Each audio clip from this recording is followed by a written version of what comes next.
Un jour, lors d'une rencontre avec mon médecin de famille, le médecin m'a dit que mes résultats sanguins démontraient un taux de substances chimiques qui était anormalement élevé. Puis il m'a demandé si j'avais d'autres symptômes, genre des douleurs, des courbatures, perte de sang. Puis j'ai dit non, la réponse est négative, j'ai aucun symptôme d'aucune manière. Alors là, à ce moment-là, le docteur, le médecin a décidé de pousser les tests puis les analyses pour faire d'autres tests sanguins, puis pour faire aussi des biopsies, qu'on appelle. Puis finalement, après quelques mois, le diagnostic est tombé. J'étais atteint du cancer de la prostate. Mais l'histoire se finit bien parce que ça fait 2 ans. Puis depuis 2 ans et une chirurgie, voilà 2 ans, le cancer est disparu puis il n'est jamais revenu. Fait que c'est, ouais, ça aussi, j'étais content. Donc, pas besoin de vous inquiéter, ou il y en a d'autres qui se sentaient, quelques moments, ils se sont sentis soulagés, ils se sont dit « Oh, on va avoir un autre pasteur. » Non, j'étais encore avec vous pendant un petit bout de temps. Donc, le diagnostic était tombé. Le but d'un diagnostic est d'identifier, d'évaluer avec précision les différents problèmes là, que tu vis afin de déterminer la véritable cause de ce que tu as pour être capable de le traiter comme il faut. Hein? Si le médecin m'avait dit à ce moment-là, ben, tiens, on va te donner 2 aspirines, puis il va te coucher, ça devrait être correct. 2 ans plus tard, aujourd'hui, je serais probablement à la verticale plutôt qu'à l'horizontale. Right? Donc, l'idée du diagnostic, c'est de connaître ce qui ne va pas. Le diagnostic, c'est de connaître ce qui ne va pas. C'est se poser la question, qu'est-ce qui ne marche pas avec moi? C'est quoi mon problème? Hein? On se pose la question moralement, socialement, spirituellement. Qu'est-ce qui ne marche pas? Qu'est-ce qui a besoin de changer? C'est quoi mon problème? Et la question que, si on ne se pose pas cette question-là, ben, on ne pourra pas déterminer un traitement si tu ne connais pas le problème ou si tu ne connais pas les causes, justement, de ce qu'un certain problème pourrait arriver, éventuellement. On va parler de ça dans quelques secondes. On va revenir là-dessus. On poursuit notre nouvelle série de messages qu'on a appelée « Prompt rétablissement ». Donc, on poursuit notre nouvelle série qu'on a appelée « Prompt rétablissement ».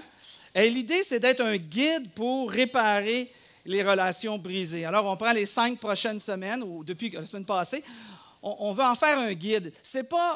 On ne parlera pas de tout ce qui est possible de savoir pour réparer les relations brisées. Hein? Ce n'est pas possible en 5 semaines. Il y en a qui vont voir des psychologues semaine après semaine pendant des mois, des années pour réussir à réparer des relations qui ont été brisées ou qui ont endommagé les gens, justement, à cause de différentes situations plus ou moins dramatiques. Mais nous, on va en faire comme un guide. Hein? C'est juste un guide pour réparer les relations brisées. Donc, réparer les relations, ça semble peut-être facile à faire, mais en réalité, je réalise que c'est compliqué. C'est vraiment compliqué d'arriver à le faire. C'est simple, mais c'est compliqué d'y arriver. Il y a toutes sortes d'obstacles à surmonter. Alors, on a besoin d'apprendre comment faire si on veut justement réparer nos relations brisées et surtout éviter de perdre des années. Perdre des années pour qu'au bout de 3 ans, 4 ans, 5 ans, on réalise qu'on arrive à le faire, on passe par-dessus, puis on règle les relations. Puis j'ai réalisé avec le temps que plus on attend, plus c'est difficile, parce qu'on a appris à vivre avec une relation brisée depuis quelques années, puis on fait juste continuer. Puis pourquoi qu'on irait vivre cette angoisse-là, cette peur-là, revenir dans le passé, fait qu'on va éteindre ça, puis on va mettre ça en dessous du tapis. On n'a rien guéri, on n'a rien aidé, on a juste mis ça en dessous du tapis. Et c'est ce que je veux qu'on évite de faire à partir d'aujourd'hui, dans notre vie chrétienne, à tous les jours. Plus on règle vite les problèmes, moins on a de relations brisées, puis plus c'est facile à régler. Alors, le message d'aujourd'hui, c'est le deuxième d'une étape d'un processus de guérison. Hein, le processus de guérison, donc, quand je parle de guérison, je parle de réparer les relations qui sont brisées. Alors, on va regarder aujourd'hui, comme j'ai commencé, on a regardé avec le diagnostic. On va parler du diagnostic et aujourd'hui, on va parler de quelque chose dans l'œil. J'ai quelque chose dans l'œil. J'écrivais ça, puis je me souviens quand je joue au golf avec ma femme. Puis, à un moment donné, je ne sais pas pourquoi, je pense que c'était il y a 2 ans, on dirait que toutes les petites mouches noires ont décidé d'atterrir dans son œil. Je ne sais pas. Peut-être parce qu'elle avait les yeux bleus, puis là, c'était attirant cette année-là pour les yeux bleus. Je ne sais pas comment est-ce que les mouches noires avaient été enseignées puis formées à ce moment-là. Mais en tout cas, il se dirigeait vers ma femme. Puis là, je pense que c'est arrivé à peu près 5-6 fois pendant 5-6 games de golf. Donc, c'est ça, c'était 1 mois et demi de golf. Quelque chose. Moi, je sortais mon Kleenex. Je sortais mes grandes pinces. Puis là, j'enlevais la mouche noire, là. La mouche, là, l'affaire de mouche, là, tu sais. Fait que là, je sortais ça de là, puis voyons donc, mon amour. Comme si ça pouvait te déranger, puis je le prenais, puis je le jetais, là, tu sais. Fait qu'on va parler de quelque chose dans l'œil ce matin. Quelle est la cause d'une relation brisée? Et ça demande du travail. Ça demande du travail pour réparer ça, parce que ça ne se fait pas tout seul. Je viens de le dire, ça ne se fait pas tout seul. Il faut adresser la situation. Puis pour adresser la situation, il faut avoir un bon diagnostic. Il faut avoir un bon diagnostic pour régler le problème. Alors, on va regarder une petite vidéo. La petite vidéo qui suit à l'après, je ne sais pas, André, si tu es capable de réussir à le sortir. J'aimerais ça qu'on regarde une petite vidéo qui nous montre justement une conversation. C'est sous-titré en français. And sometimes it feels like it's right up on me. And I can just feel it, like literally feel it in my head. And it's relentless. And I don't know if it's going to stop. I mean, that's the thing that scares me the most, is that I don't know if it's ever going to stop. Yeah. Well, you do have a nail in your head. It is not about the nail. Are you sure? Because, I mean, I'll bet if we got that out of there... Stop trying to fix it. No, I'm not trying to fix it. I'm just pointing out that maybe the nail is causing... You always do this. You always try to fix things when what I really need is for you to just listen. Yeah, see, I don't think that is what you need. I think what you need is to get the nail See, you're out. not even listening now. Okay, fine. I will listen. Fine. It's just... Sometimes it's like there's this achy... I don't know what it is. And I'm not sleeping very well at all. And all my sweaters are snagged. I mean, all of them. Yeah, that sounds really hard. It is.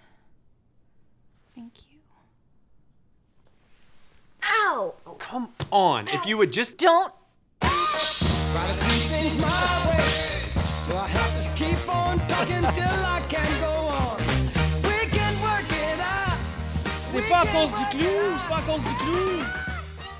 J'ai mal à la tête, il y a quelque chose, mais je ne sens pas de rapport au clou. Ça n'a pas de rapport au clou, c'est ça qu'elle dit un peu dans le fond. Là, tu sais. Pourtant, le diagnostic est évident pour chacun d'entre nous. C'était à cause du clou. Mais elle ne veut pas s'en rendre compte. Hein? Donc, parfois, c'est un peu ça. Parfois, c'est un peu ça qu'on vit. On ne veut pas se rendre à l'évidence de quel est le problème. Puis si on n'est pas capable de trouver le problème, bien, il ne peut pas avoir un diagnostic de ce qui se passe dans notre vie au niveau de nos relations qui sont brisées. Il faut qu'on apprenne à se regarder dans le miroir. Il faut qu'on apprenne à se regarder dans le miroir puis d'être honnête avec soi-même si on veut être capable de réparer les relations brisées puis faire tomber le diagnostic. Jésus nous dit, puis on va l'appeler le docteur Jésus, hein? Le docteur Jésus plutôt, qui a dit, je suis... qui ont mal, ceux qui sont malades, ben, je vais être un médecin pour eux autres. Fait que Jésus nous dit clairement à chacun d'entre nous, très fréquemment dans notre vie, à différentes saisons de notre vie, peut-être c'est jamais arrivé à vous, tant mieux si c'est jamais arrivé, mais très souvent il va dire, tu es atteint, et voilà le diagnostic. Tu es atteint de la relation brisée. Ah, oui, c'est vraiment ce que j'ai. Oui. Tu es atteint de la relation brisée. C'est pour ça que tu te sens abandonné. Tu te sens abandonné parce que suite à une décision que l'Église avait prise, puis cette Église-là dans laquelle tu étais, t'ont rejeté au lieu de t'accueillir puis de comprendre la situation, fait que tu te sens abandonné. Tu es atteint de la relation brisée, puis c'est pour ça que tu te sens abandonné, parce que tu es atteint de ce problème-là. C'est pour ça que tu es profondément blessé, Jésus nous dit. Tu es profondément blessé parce que peut-être ton père, ta mère t'ont pas aimé comme il aurait été important qu'ils le fassent. Puis c'est pour ça que tu vis cette blessure-là. C'est pour ça que je te dis que tu es atteint de la relation brisée. C'est pour ça que tu es en colère.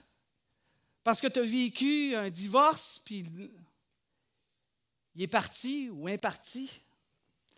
Puis là, tu vis dans cette colère-là parce que tu vis le symptôme, le diagnostic, c'est la relation brisée. C'est pour ça que tu es triste. C'est pour ça que tu es triste parce que ton ami, que tu aimes beaucoup, a décidé de ne plus vouloir te parler sans jamais même avoir aucune explication. C'est pour ça que tu es découragé. Tu es découragé parce que ton employeur peut-être n'apprécie pas les efforts que tu fais. C'est peut-être aussi pour ça, c'est pour ça plutôt, que tu vis un vide dans ta vie dû à une relation insuffisante avec Dieu. Tu es atteint de la relation brisée. Mais quand on entend ça, quand ça résonne dans notre cœur, ces différentes situations, parce que je sais que ça résonne pour moi, ça résonne pour vous, parce qu'on vit ces situations-là. Il faut regarder dans le miroir, puis constater, puis arriver à cette conclusion-là, le diagnostic, c'est la relation qui est brisée. Comment qu'on réagit avec ça? Comment qu'on réagit quand que la cause de nos souffrances peut être réglée?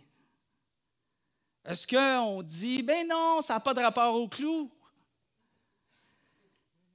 Comment qu'on réagit face à ça? Est-ce que plutôt on se donne des excuses? Puis les excuses, vous savez comme moi, ça avance pas loin. Hein? Ça ne va pas loin, les excuses. Ça fait juste pelleter dans le cours de l'autre. Les excuses qu'on va dire, c'est pas de ma faute si la relation est brisée. C'est vrai, parfois, c'est pas de ta faute. Il y a des gens que leur relation est brisée avec leurs parents à cause que leurs parents, justement, n'ont pas aimé exactement les exemples que je viens de vous montrer là. Puis on va se donner des excuses, puis on va dire, c'est pas de ma faute. Ou pire, on va se dire, je m'en fous. Ça, c'est terrible pour vous de répondre, je m'en fous, à une relation qui est brisée. Parce que c'est pas vrai qu'on s'en fout. C'est absolument pas vrai. On est blessé. On vit dans, un peu comme on disait, on vit abandonné, on vit dans la tristesse, ou on peut vivre dans la colère, ou on va vivre dans le découragement, où notre vie est vide de sens. Parce qu'on va dire, je m'en fous. En réalité, on ne s'en fout vraiment pas. On ne s'en fout vraiment pas. Ou on va dire, j'ai tout essayé. J'ai tout essayé. Mais pour éviter à ces excuses-là, Jésus nous demande 2 questions. Puis je me suis dit, on va regarder ensemble les 2 questions que Jésus nous pose pour être capable d'accepter le diagnostic des relations brisées et faire quelque chose avec ça. Alors Jésus, il rassemblait une grande foule de partout qui était autour de lui, des gens qui venaient de Jérusalem, de la Judée, de la Galilée, qui est des jours de marche. Il y avait des gens qui suivaient, des foules incroyables qui suivaient Jésus. Des gens qui venaient de la Transjordanie, qui étaient de l'autre côté du Jourdain, qui est venu entendre ce que Jésus avait à dire. J'aurais aimé être à cette époque-là. J'aurais aimé être à cette époque-là, il me semble. Alors Jésus a monté sur une colline. Puis là, il s'est mis à enseigner les gens. Et là, il leur posa 2 questions. Il leur dit à la première question, il dit, « Pourquoi vois-tu le clou qui est dans l'œil de ton frère? » Ah non, OK, ce n'est pas tout à fait ce qu'il a dit. « Pourquoi vois-tu le brin de scie dans l'œil de ton frère? Pourquoi vois-tu le brin de scie dans l'œil de ton frère alors que tu ne remarques pas la poutre qui est dans le tien? » Pourquoi? Pourquoi? Je me suis arrêté juste au questionnement. Pourquoi vois-tu le brin de scie? Pourquoi es-tu, en d'autres mots, il est en train de dire, pourquoi es-tu si concentré sur ce que ton frère ou ton prochain fait? Pourquoi tu vois ça? Pourquoi est-ce que tu es concentré sur ce qu'il fait? Hein? Tu vois un brin de scie. Hein, un brin de scie, c'est microscopique, là, un brin de scie. Pourquoi est-ce que tu te concentres à voir ça? Tu n'as pas de contrôle là-dessus. C'est un peu ce que Jésus dit. Il n'y a pas de contrôle là-dessus. Tu n'as pas de contrôle sur ce qu'il fait. Pourquoi vois-tu pas plutôt la poutre qui est dans ton œil? Pourquoi ne te concentres-tu pas sur ce que toi tu fais, Jésus nous dit? Là où toi, tu as du contrôle. Là où toi, tu as du contrôle. Là où toi, tu as du contrôle. Là où moi, j'ai du contrôle. Pourquoi est-ce que tu ne travailles pas plutôt là-dessus? Les gens qui étaient là, les gens écoutaient. Peut-être qu'il y en avait un qui était assis proche ou peut-être qu'il y en a un qui était assis en arrière qui dit « Moi, je peux répondre à ça. Moi, je peux répondre à ça. » Oui, Georges? Oui, qu'est-ce qu'il y a? Comment tu vois ça? Pourquoi? Puis là, Georges, il répond, c'est en juif, ça, c'est un nom juif, Georges. Bien, il dit, parce qu'en réalité, dans ma vie, ce que mon frère ou ma sœur ou mon ami ou mon oncle ou ma mère ou mon père ou mon collègue ou mon voisin a fait sur moi, c'est pas un brin de scie. Pour moi, c'est pas aussi insignifiant que ça. C'est pas aussi insignifiant que ça. Pour nous, quand on regarde l'autre, on ne voit pas un brin de scie. Quand je suis blessé, quand je suis abandonné, quand je suis rejeté, quand je suis trahi, quand que les conditions vont faire que je suis en colère, la situation, quand moi je la regarde, je ne vois pas un brin de scie dans l'œil de l'autre, là. Je trouve plutôt que c'est lui qui a une poutre. Puis que moi, j'ai peut-être un brin de scie. Non. Fait que le gars, Georges répond, il dit, c'est pas aussi insignifiant que moi. Il m'a fait du mal. Il a parlé contre moi. Il m'a rejeté. Il m'a fait perdre ma job. Il a tourné les profs contre moi. C'est pas aussi insignifiant que moi, que ça. Jésus écoute. Il y en a un autre. Il y en a un autre qui répond. Bob. Oui, Bob. T'as une question, Bob? Non, il dit, j'ai une réponse. Pourquoi? Pourquoi est-ce que je vois le brin de scie? C'est parce que je ne suis pas tout à fait d'accord avec toi, Jésus. Je n'ai pas de poutre dans mon œil. Je vois clair. Je le sais qu'est-ce qui s'est passé. Il a parlé contre moi. Je le sais ce qui s'est passé. Il a mis lui contre moi. Je le sais ce qui s'est passé. Il voulait avoir le contrôle sur moi. Il voulait ci, il voulait ça. Elle a fait ci, elle a fait ça. Je vois clair. Je n'ai pas de poutre dans mon œil. Très humain comme réponse. Très humain. Ça pourrait être nos réponses. Jésus continue, il dit, OK, on va gérer les questions, les réponses dans une minute. Il dit, j'ai une deuxième question pour vous autres. Alors Jésus pose la question. Il dit, comment? Comment oses-tu dire à ton frère, laisse-moi enlever ce brin de scie dans ton œil? Comment oses-tu dire, considérant ce que Jésus vient juste d'expliquer en premier, qui a la poutre et qui a le brin de scie? Comment oses-tu dire, dans cette condition-là, celui que Jésus décrit comme ayant la poutre, comment oses-tu dire, laisse-moi enlever ce brin de scie dans ton œil? Jésus est en train de dire, c'est pas mal condescendant ton affaire. C'est pas mal hautain. Hein? Laisse-moi t'aider. Notre relation est brisée, mais je sais que ça vient de toi. Laisse-moi t'aider, on va arranger l'affaire. Ça ne marche pas, ça. Ça ne marche pas quand on a cette attitude-là. Laisse-moi t'aider à mieux voir. Tu sais, si tu t'assieds avec quelqu'un pour réparer une relation qui est brisée, puis tu dis à l'autre, laisse-moi t'aider à mieux voir. OK. Le gars va dire, finis ton café, puis je pense qu'on a fini la conversation, là. Laisse-moi te corriger. C'est ça qu'on dit. C'est ça qu'on dit. Laisse-moi te corriger. Parce que nous, on pense qu'on a un brin de scie. Puis on voit l'autre comme ayant une poutre dans son œil. Jésus, comment oses-tu dire, laisse-moi enlever ce brin de scie dans ton œil, alors qu'il y a une poutre dans le tien? Tu penses que tu vois, mais tu ne vois pas bien. Et vous savez quoi? Je vous ai conté la semaine passée que j'avais une relation super importante, puis que ça fait 5 ans que cette relation-là est brisée, parce que cette personne-là était super importante pour moi. Mais j'ai réalisé en la préparation de ce message-là, de cette série de messages-là, que c'est exactement comme ça que je réagissais. J'avais vraiment l'impression que moi, j'avais un brin de scie, puis que l'autre avait une poutre. L'autre avait un problème. Je pensais que moi, je voyais bien les choses. Moi, je pensais que moi, je voyais clair. Puis que l'autre, il ne voyait pas clair. C'est parce qu'évidemment, je ne m'arrête pas pour comprendre son point de vue. Je vois juste le mien. Mais le mien, parfois, il m'aveugle. Et mon point de vue, quand il m'aveugle, ça devient une poutre dans mes yeux, puis je ne suis pas capable de voir les autres. Puis j'ai réalisé, c'est exactement ce que je fais, mais pas intentionnellement, involontairement.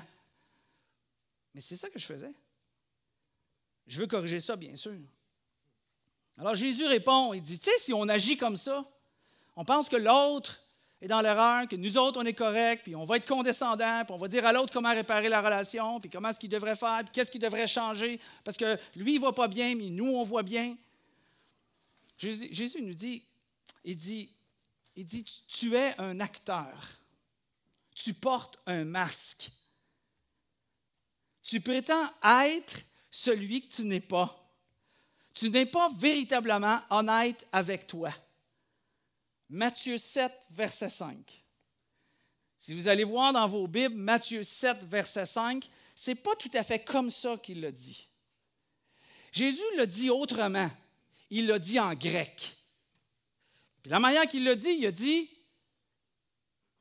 prochain, il a dit, hypocrite. Moi, je les ai, c'est ça. OK. Oui, oui, parce que c'est ça, être hypocrite. C'est ça que Jésus disait à la foule. Mais non, mais non, mais non. Puis il devait sourire. Là. Je suis certain que Jésus n'avait pas un marteau là, puis une masse là, pour qu'on se sente écrasé. Non, non, non. Le mot hypocrite veut simplement dire tu portes un masque. Alors, je vous ai traduit ça dès le début. Tu portes un masque. Tu agis plutôt comme un acteur. Tu prétends être celui que tu n'es pas. Tu n'es pas véritablement honnête avec toi. Jésus a simplifié ça, puis il a dit hypocrite. Oh.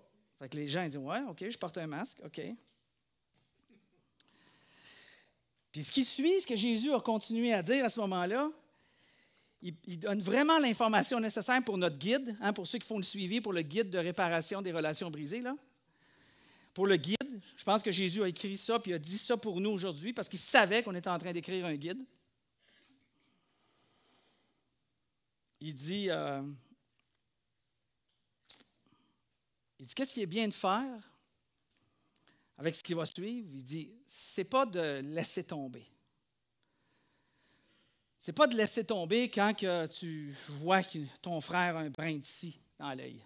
Ton frère, ton ami, ton collègue, ton oncle, ta tante, ton voisin. Il dit c'est pas de laisser tomber.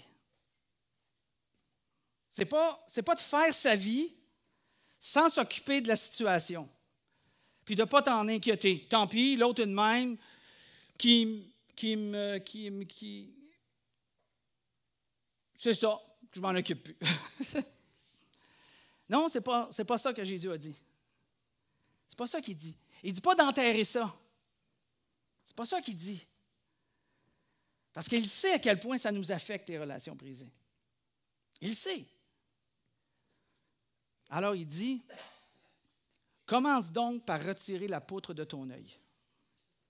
Commence par retirer la poutre de ton œil. La première chose en ordre de priorité que je te demande de faire, c'est commence par toi. Commence par toi avant d'essayer l'autre. Vous savez, quand tu es dans un avion, puis là, il y a une dépressurisation, puis là, il y a le masque qui tombe. Qu'est-ce qu'ils disent dans les avions? Toi en premier. Mets ton masque, après ça, tu aideras l'autre. Jésus dit exactement la même affaire. Il dit, commence par toi. Tu commences par toi, commence par retirer la poutre qui est dans ton œil. Commence par toi avant d'essayer les autres. Mais comment tu fais ça? Comment tu fais ça de commencer par toi pour réparer les autres? Il nous dit, prends une partie du blâme, prends une partie de la faute. Prends une partie du blâme, prends une partie de la faute. Je vous garantis que si on fait ça, on va réparer les relations brisées. Oh, ben moi, je suis responsable juste 10 % Prends juste ton 10 % c'est déjà beau. Parce que vous le savez comment c'est. On a toujours l'impression que c'est l'autre qui a un brin de scie, puis que nous autres, que l'autre qui a une poutre, puis nous autres, on a un brin de scie. Alors, si on veut réparer les relations brisées, peu importe les types de relations brisées futures qu'on va avoir, ou penser si tu peux arriver à le faire, autant que ça dépend de toi, sois en paix avec tous, si tu peux arriver à le faire. Mais il dit, prends une partie du blâme. Prends une partie du blâme, prends une partie de la faute. Il y a une partie de la relation qui a été brisée plutôt, qui t'appartient, qui est à toi. Alors, regarde-toi dans le miroir, puis prends-le. Puis, je réalise dans l'exemple que je vous ai donné la semaine passée, que je ramène encore ce soir, ce matin, qu'il y a des gens, il y a des relations que je brise, puis je ne prends pas une partie du blâme. On dit oui qu'on en prend une partie du blâme. Mais quand on la prend vraiment, la partie de blâme, savez-vous qu'est-ce qui se passe dans notre cœur? Comment? Pourquoi tu ne viens pas sur la scène ici, là? T'sais, tant qu'à faire. On s'humilie. Exactement ça. Exactement ce que Rachel dit. On s'humilie. C'est ça qu'il est en train de dire. Et c'est l'humilité qui va permettre de réparer les relations brisées et non pas de savoir si toi, tu es plus responsable, tu as plus raison ou tu as moins raison. Mais c'est ça qu'on fait humainement. On regarde tout le temps si on a plus raison ou moins raison. Si on a plus raison, on veut que l'autre fasse les premiers pas. Mais si on est humble, ça n'a même plus d'importance. C'est secondaire. Parce que ce qui est important, c'est de réparer la relation brisée. Jésus dit, si on fait ça, il dit, commence donc par retirer la poutre dans ton œil, alors tu verras assez clair pour ôter le brin de scie dans l'œil de ton frère. Si on agit dans l'humilité, on va voir assez clair pour être capable de mettre nos pieds dans les souliers d'un autre.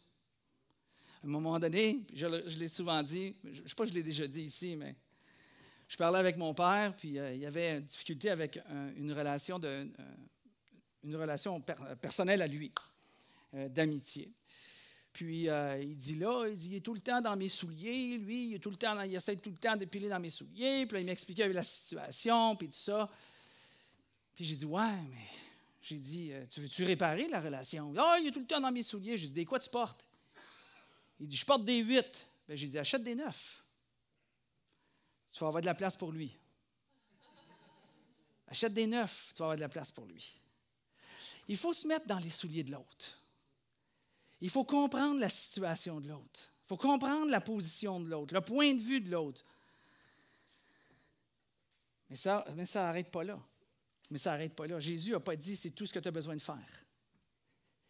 Il ne dit pas que c'est tout ce que tu as besoin de faire. Quand il dit commence par toi, commence dans l'humilité. Il dit non. Il dit tu vas être capable, après ça, de ôter le brin de scie dans l'œil de ton frère. Tu vas être capable de faire quelque chose.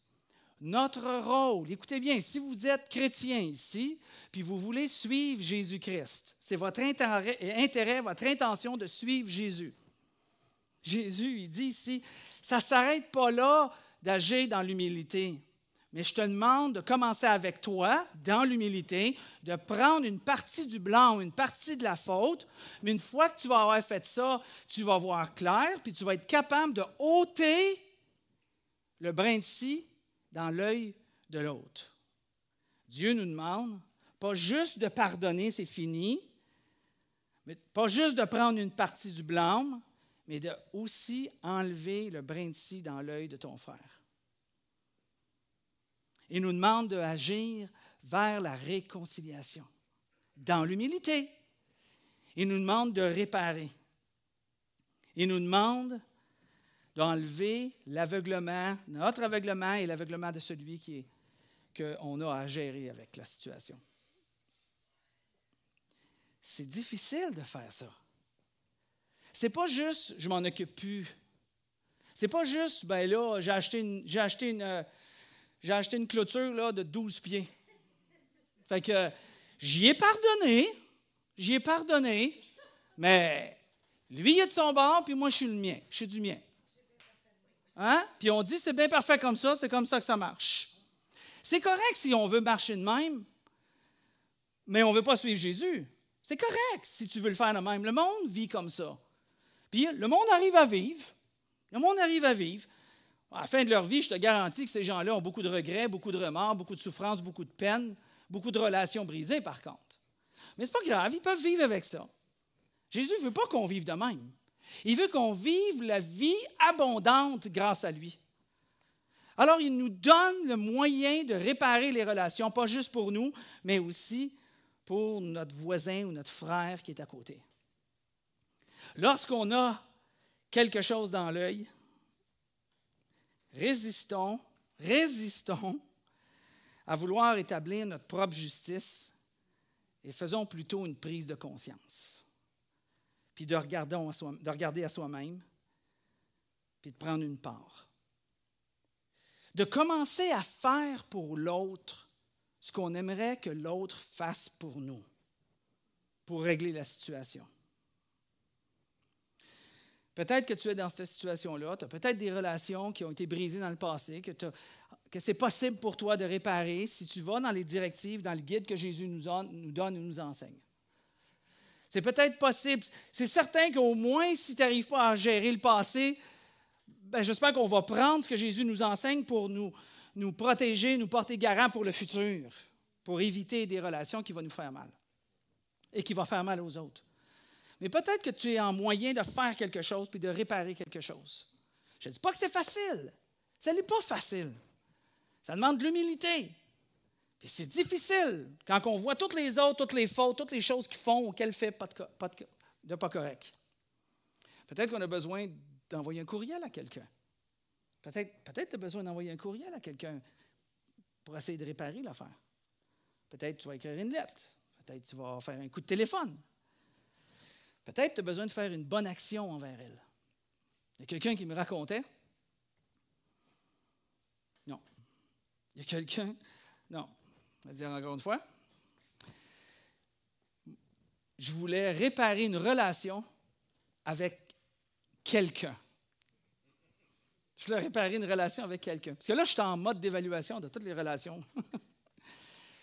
Mais je sais que cette personne-là ne connaît pas Jésus, elle ne connaît pas le Seigneur. Puis je ne pourrais pas réparer la relation avec les paroles de Jésus en ce moment. Là. Fait que je vais essayer de faire une bonne action. Fait que je coupais mon gazon. Puis quand j'ai fini de couper mon gazon, j'ai la langue à terre, j'ai chaud effrayant, puis je veux rentrer dans la maison. Mais mon voisin, le gazon est solo. Puis je me dis, pourquoi je ne vais pas y couper le gazon? Ouais, mais pas sûr, là, on ne tente pas bien. Ah, j'ai dit, je vais y aller. Ça va y faire plaisir. Ce n'est pas une question de mérite. C'est une question de réparation. Puis je suis allé faire le gazon. Couper tout son gazon. Je suis rentré à la maison. Il n'est même pas là. Je suis rentré à la maison, puis le lendemain, je reviens, puis Dieu est bon. Je reviens, je me stationne, puis lui, il arrive en même temps. Il sort de son auto, il me regarde. Il revient. Avec un beau sourire, il me dit « Hey, merci pour hier. » Fait que là, je m'approche, je lui dis « Je voulais juste te faire du bien. » C'est tout. Il dit « Merci pour hier. » Puis là, dedans de moi, je me disais «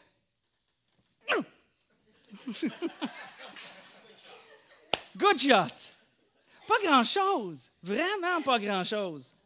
Mais je le sais que ça a énormément contribué à maintenir une bonne relation avec mon voisin, qui des fois pourrait peut-être, entre voisins, il y a tout le temps des petites affaires qui peuvent être des irritants, mais on ne se parle pas. Hein? Donc, chacun d'entre nous nous encourage à agir de cette manière-là. Et je termine avec une question. Je voulais vous laisser une question à discuter à la maison, à discuter quand vous allez repartir en auto. Est-ce que c'est difficile pour vous d'admettre que vous avez tort ou que vous devriez prendre une partie de la faute? Est-ce que c'est difficile pour vous d'admettre que vous avez tort ou que vous avez, je dirais même, que vous avez des torts ou que vous devriez carrément prendre une partie de la faute? Puis je pense que si on répond à cette question-là avec beaucoup d'humilité, on est bien équipé pour réparer les relations brisées.